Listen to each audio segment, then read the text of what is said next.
بەهۆی نەبوونی موچە و کەمتەرخەمی حکوومەتی هەرێم و جێبەجێنەکردنی داواکاریەکانیان لە قەزای چۆمانی سەر بە پارێزگای هەولێر بایکۆتی بەشێکی زۆر لە مامۆستایان دەستی پێکردو. ئەمڕۆژ لە ناحیەی قەسرێ ژمارەیەک لە مامۆستایان و قوتابخانەکان بایکۆتی خوێندنیان ڕاگەیاند.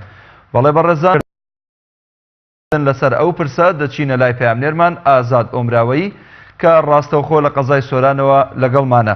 ئازاد سڵاو لێبێت، ئەگەر بکرێت دوایین پێشاتی ئەو مانگرتنە و ناڕزایی مامۆستایان بۆ بینەران بگوازیتەوە. بەڵێ سڵاو لە تۆ و لە بینەران و بیسترانی کەناڵی پێیان بێتن.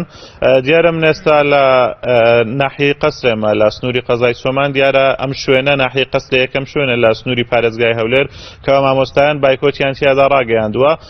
ئەمڕۆ بایکۆت ڕاگەیاندراوە لە دەوامی بەیانیان و ئێواران و نزیکەی 14 قوتابخانەیە لەم ناحیەیە کەوا تەواوی مامۆستاکان نەچوونەتە دەوام و بایکۆتیان ڕاگەیاندووە بۆ ماوەی 1 هەفتە و لە ئەگەری وەڵام نەدانەوە و نەهاتنە سەر خەتی حکوومەت بۆ وەڵامدانەوەی مامۆستایان ئەوە دیارە درێژە زیاتر بە بایکۆتە دەن. لە بەیاننامەکەیاندا هاتووەکەوە داوا ئەکەن لە 30 ڕۆژدارێکەوە موچەیان پێ بدرێ، هەروەها موچەشیان بخرێتەوە سەر حکوومەتی ناوەند وە پاشەکەوتی موچەش نەمێنێتن. من ژمارەیەک مامۆستام لەلایە ئێستا کەوا بایکۆتیان ڕاگەیاندووە.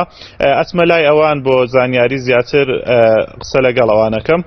بەڵێ مامۆستا سڵاوت لێبێتن، ئەگەر پێمان ڕابگەینی ئەوە چەند مامۆستان لەم سنوورە بایکۆتان ڕاگەیاندووە و تاکەی بایکۆتەکەتان بەردەوامە بێت. زۆر سوپاس بە خێراتنتان دەکەین. ئەوڕۆ ئێمە وەکو مامۆستایانی سنووری ناحیەی قەسرێ بەگشتی و بەشێکی مامۆستایەکانی ناو سنتەری چۆمان و ناحیەکانی دیکە لە بەرامبەر ئەو بارودۆخە سەختە ئابووریە کە چەند ساڵێکە مامۆستایان تێیدان ئێمە بایکۆتی هۆڵەکانی خوێندنمان ڕاگەیاند.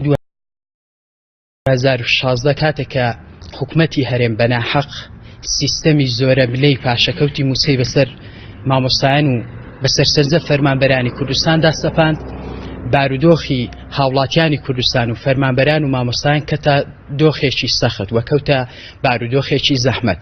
ئێمە هیوامان ئەوە بوو ئەو بارودۆخە بە زووترین کات تێپەڕێنی. بۆیە لە ماوەکانی ڕابردوودا لە ساڵانی ڕابردوودا لەو 3 ساڵی ڕابردوودا پێمان بە ویژدانی خۆمانەوە ناو نەمان هێش پرۆسەی پەروەردە و فێرکردن لە هەرێمی کوردستاندا پەچی بکەوێت.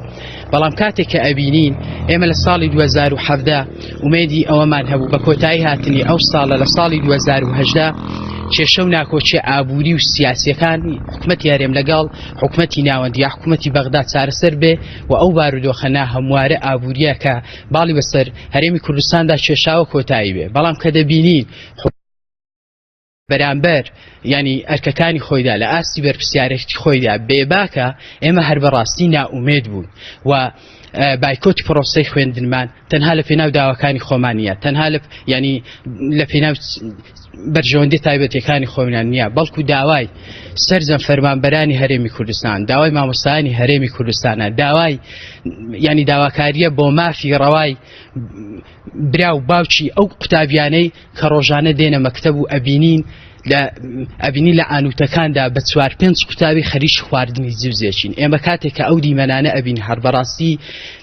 هەربەڕاستی ئازارە خۆین، هەربەڕاستی ینی ئەو حکوومەتە گەیشتۆتە ئاستێک هیچکە نەشەرێتی. ئێوە بایکۆتان بۆ ماوەی چەند ڕۆژ ڕاگەیاندووە لە ئەگەری وەڵام نەدانەوە یاخود نهاتنە سەر خەتی وەزارەتی پەروەردە بە تایبەتی حکوومەتی هەرێم ئێوە ئێمە وەکو دەستپێک ماوەی هەفتەیەکمان دیاری کردووە، ماوەی 10 ڕۆژمان دیاری کردووە. ئێمە لە ماوەی ئەو 10 ڕۆژەمان فەت و وەکو مۆڵەت لە بەردەم حکوومەتی هەرێم و لە بەردەم حکوومەتی بەغداد داداناوە پرس و خەیرانی دارایی چارەسەر بکەن. لە حاڵەتی وڵام نەدانەوەی لەو ماوەی کە بۆمان دیاری کردوون لە حاڵەتی وڵام نەدانەوەی ئێمە بڕیاری کۆتایی خۆمان دەدەین ئەو کات ڕەنگە بایکۆتی خوێندن لە هۆڵەکانی خوێندندا درێژ بکەینەوە. ئەو کات مامۆستایانی کوردستان، مامۆستایانی سەربەرزی کوردستان، مامۆستایانی سەرلێکراوی کوردستان بەرپرسنی لە بەرامبەر شکستێنانی پرۆسەی پەروەردە و فێرکردن لە هەرێمی کوردستان، چونکە ماوەیەکی کەم نییە، ماوەیەکی چەند مانگێک نییە. ئەم قەیرانێکی درێژخایەنە و بە تەواوەتی مامۆستایان لە تینیان دەرچوە چیتر تەحمولی بکەن. بەڵێ زۆر سوپاس. ئەچمە لای مامۆستایشتر ئەویش گۆتەکەیان. ئەگەر مامۆستا تۆ قسەمان بۆ بکەی سنووری بڵین لە دوێنێەوە باڵەکایەتی مامۆستایان ڕایان ناحیەی قەسرێ بە تەواوی بایکۆتیان کردو، شوێنەکانی تر بایکۆتیان نەکردو ئەمڕۆ. سەرەتا سوپاس بۆیەوە، وەک چۆن لە بەیاننامەکەمان دیارە کە ئێمە ناحیەی قەسرێ سەر بە پەروەردەی چۆمانین.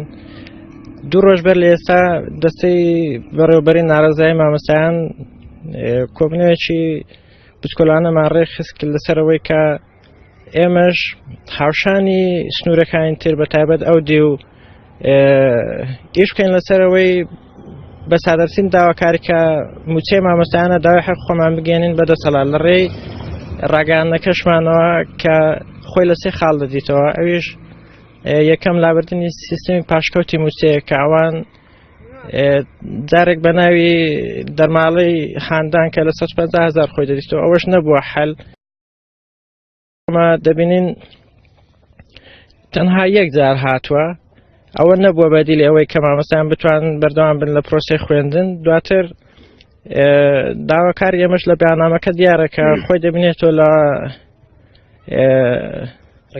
ڕێکەوتنی نێوان حکوومەتی و حکوومەتی هەرێم و حکوومەتی ناوەند لە بەجێرەی ئەوەی کە ئەوان بڕیاریان داوە لەسەرەوەی هەر یەک لە وەزارەتی پەروەردە و تەندروستی بڕی 250 ملیار دیناریشی بۆ تەرخان کراوە کە تایبەتە بەو دوو وەزارەتە. بەڵام ئەوەش دەبینین هیچ خۆی لە جێبەجێکردن نەدێتەوە. دواتر سنووری ئێمەش بەرفراوانە پرسیارەکەی توش کە دەڵێ لەبەرچێ دیارە ئەوانیش لە پەیوەندیدان سنووری ناحیە گەڵاڵ و سمیلان و ئۆمراوەیی ئەگەر بکرێ ئەوە بپرسی لە مامۆستایان لە ئێستەیە ئەو بایکۆت و مانگرتنە کە ئەوان بەنیازن تا هەفتەیەک یاخود 10 ڕۆژیکە ئەنجامی بدەن، ئەگەر لە حاڵەتێکە لایەنە ئەمنیەکان هاتنە سەرخەت و نەیان هێشت ئەوان درێژە بە بایکۆت بدەن، ئەوان چ هەڵوێستێکیان دەبێ لەو حاڵەتەدا؟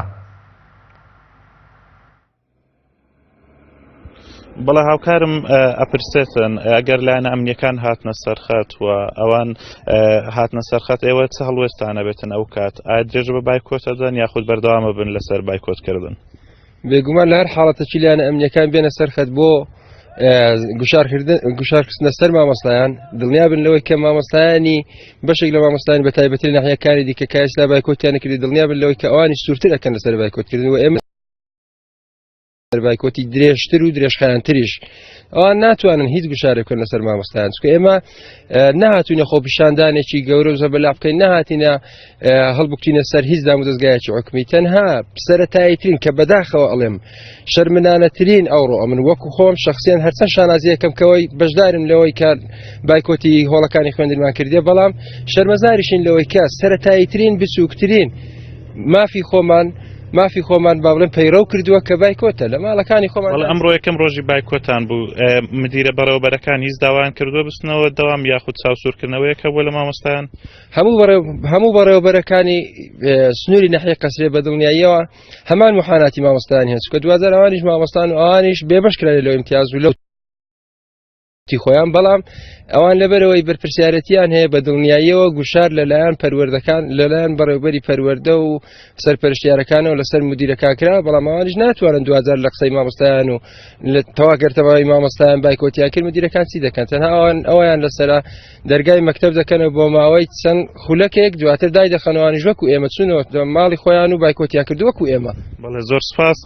دیارە لە سنووری پارێزگای هەولێر وەک ئاماژەم پێدا لە سەرەتا ناحیەی قەسرێ یەکەم شوێنەکەوە بایکۆتی مامۆستایان بایکۆتیان ڕاگەیاندووە و زیاتر لە 100 مامۆستا بێتن کەوا لەو قوتابخانانەی لە ناحیەی قەسرێ دەوام ئەکەن. بەڵێ زۆر سپاس بۆ پەیامنێرمان ئازاد ئۆمراوەیی لە ناحیەی قەسرەوە لەگەڵمان بووی، سپاس بۆ میوانەکانی شت.